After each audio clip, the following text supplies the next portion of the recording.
Olá, queridos alunos e alunas, sejam bem-vindos a mais uma aula de História.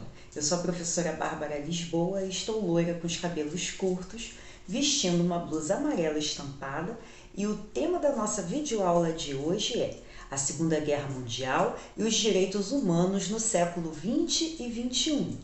Quais as consequências da Segunda Guerra Mundial? Como ficou o mundo após a Segunda Guerra Mundial?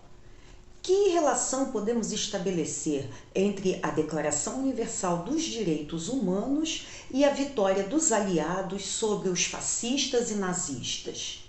Os direitos humanos são para todos? Eles servem para quê e para quem? Essas são algumas das perguntas que nós vamos tentar responder na nossa videoaula de hoje. Para início de conversa, é importante estabelecermos a noção de direitos humanos que prevalece nos dias atuais. Entende-se como direitos humanos os direitos e liberdades a que todos possuem, independente da forma como vivam ou aonde vivam. São os direitos relacionados à dignidade humana, como o direito à liberdade, à segurança e a um padrão de vida decente. Embora os direitos humanos pertençam a nós pelo simples fato de existirmos, e por isso mesmo não deveriam ser conquistados, eles só passaram a ser discutidos e debatidos entre as nações efetivamente após a Segunda Guerra Mundial. Os direitos humanos são protegidos pelo direito internacional e estabelecidos na Declaração Universal dos Direitos Humanos. Pessoas de várias partes do mundo seguem na luta para que esses direitos humanos sejam garantidos. Afinal, eles prezam pela dignidade humana. Na aula de hoje, nós vamos tratar do contexto da Segunda Guerra Mundial, do pós-guerra e do surgimento das noções de direitos humanos que prevalecem nos dias atuais e que foram estabelecidas pela Declaração Universal dos Direitos Humanos na Organização das Nações Unidas. A Segunda Guerra Mundial foi um conflito de proporções globais que ocorreu entre 1939 e 1945. Neste conflito, estabelecemos aí a rivalidade de dois lados. O grupo formado pelo eixo, composto por países como Alemanha, Itália e Japão, e o grupo formado pelos aliados, composto pelos Estados Unidos, Reino Unido, França e União Soviética. O estopim da Segunda Guerra Mundial foi a tomada da região da Polônia pelas forças alemãs. Podemos distinguir três fases distintas deste momento. A primeira fase seria o avanço das forças do eixo. A segunda fase, um certo equilíbrio entre os confrontos do eixo e dos aliados. E o terceiro momento, que seria a vitória dos aliados sobre o eixo. As consequências da Segunda Guerra Mundial foram drásticas. Cerca de 60 milhões de pessoas morreram durante a guerra. Esse conflito foi marcado por acontecimentos muito impactantes e que tiveram consequências muito drásticas, como o Holocausto, que foi o extermínio de judeus e minorias na Alemanha nazista, e também os ataques pelos aliados às cidades japonesas de Hiroshima e Nagasaki com bombas atômicas. Com a rendição dos nazistas e dos japoneses posteriormente e, consequentemente, o fim da Segunda Guerra Mundial, os países envolvidos ficaram em escombros. Cidades foram destruídas, rodovias e estradas ficaram inutilizadas. As consequências foram péssimas, além do grande índice de mortalidade. Tanto os Estados Unidos quanto a União Soviética estiveram do mesmo lado ao longo das guerras. Com o fim da Segunda Guerra Mundial, eles assumem posições completamente opostas. E o motivo disso era de natureza ideológica. Os Estados Unidos combatia radicalmente o comunismo e era capitalista. Portanto, passou a dominar o bloco capitalista. E a União Soviética assumiu a sua posição enquanto país socialista e defendia os pressupostos do comunismo.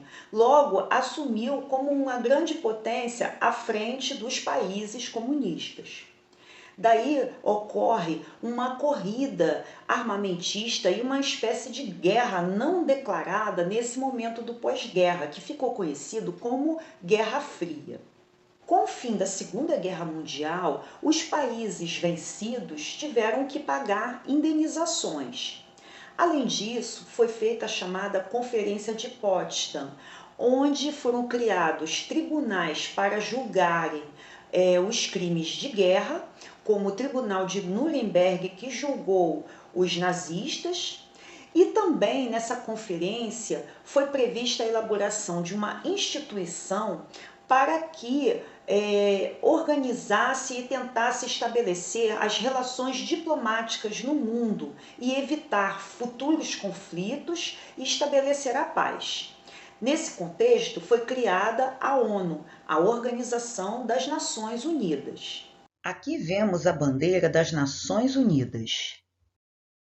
Nessa imagem, vemos a sede da ONU em Nova York, Estados Unidos. Grande parte do complexo foi projetado pelo arquiteto brasileiro Oscar Niemeyer e foi inaugurado em 1952. Nessa imagem, vemos o Sino da Paz japonês, doado pelo povo japonês às Nações Unidas. Nessa imagem, vemos a escultura Não Violência, nos jardins da sede das Nações Unidas. Embora a ONU tenha sido formada inicialmente pelos países que foram vencedores da Segunda Guerra Mundial, ela teve um papel importante de tentar restabelecer as relações diplomáticas entre os países, assim como evitar novos conflitos e também tentar estabelecer relações de cooperação entre os países e ajudas de forma comunitária e também de estabelecer diálogos para a prevalência dos direitos humanos. Então, podemos estabelecer como alguns princípios da ONU: desenvolver relações amistosas entre os países, tentar restabelecer uma relação de ajuda no sentido de amenizar os problemas econômicos, sociais, culturais e promover a ajuda humanitária e a prevalência dos direitos humanos, além de evitar que ocorram conflitos armados entre os países. Quando foi formada em 1945, a ONU possuía 51 países membros, entre eles o Brasil. Atualmente conta com 193 países membros e é uma das instituições mais respeitadas do mundo. A estrutura administrativa da ONU conta com diversos órgãos. O principal órgão é o Conselho de Segurança, pois possui um grande poder de decisão na organização. Ele é composto por 15 países, sendo 5 permanentes e 10 temporários. Os países permanentes são Estados Unidos, Inglaterra, França, China e Rússia. Assim como o Conselho de Segurança, a ONU possui outros órgãos também muito importantes, como a Assembleia Geral, o Secretariado, o Conselho Econômico e Social, o Conselho de Tutela e a Corte de Justiça. ONU em 1945. Em azul claro, os membros fundadores. Em azul escuro, os protetorados e territórios dos membros fundadores. É importante ressaltarmos que esses órgãos da ONU possuem órgãos especializados e muitos deles vocês provavelmente já devem ter ouvido falar. Por exemplo, o Conselho Econômico e Social possui órgãos como a Unesco, que é um órgão voltado para o desenvolvimento da educação, ciência e cultura, o Unicef, que é voltado para a resolução dos problemas da infância no mundo, o FMI, que é o Fundo Monetário Internacional, a OMS, que é a Organização Mundial de Saúde, e ainda o Banco Mundial. Uma das primeiras ações da ONU foi a criação de um documento que ficou conhecido como Declaração Universal dos Direitos Humanos em 1948. Nessa declaração, as nações se comprometem em promover políticas de garantias dos direitos humanos e das liberdades, assim como a promoção da cooperação entre as populações no mundo. Atualmente, mesmo atuando em diversas campanhas de assistência a refugiados e também de combate à violação de direitos humanos, a ONU é alvo de críticas, pois para alguns muitas vezes ela se abstém de tratar de determinados assuntos ou se posicionar de maneira seletiva em relação a alguns conflitos. Mas apesar disso, é um importante veículo de divulgação e de campanhas de combate à violação dos direitos humanos no mundo. Nesta imagem, vemos Eleanor Roosevelt com a Declaração Universal dos Direitos Humanos em espanhol, 1949. Aqui nós temos o artigo 1º da Declaração Universal dos Direitos Humanos, promulgada em 10 de dezembro de 1948 pela Assembleia Geral das Nações Unidas. Todos os seres humanos nascem livres e iguais em dignidade e direito. Por isso, o dia 10 de dezembro é considerado o Dia Internacional de Luta pelos Direitos Humanos.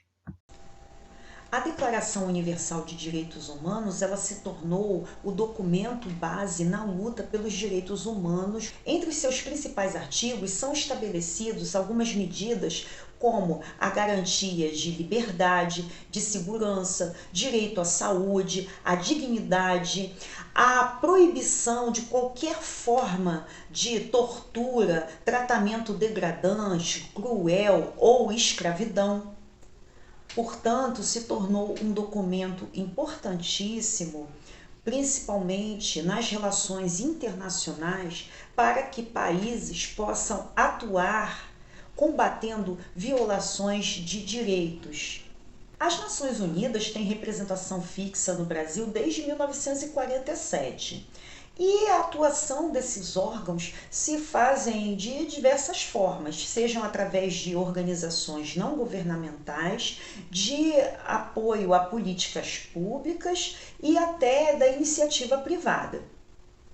Agora vamos ao nosso desafio? Observem a imagem ao lado.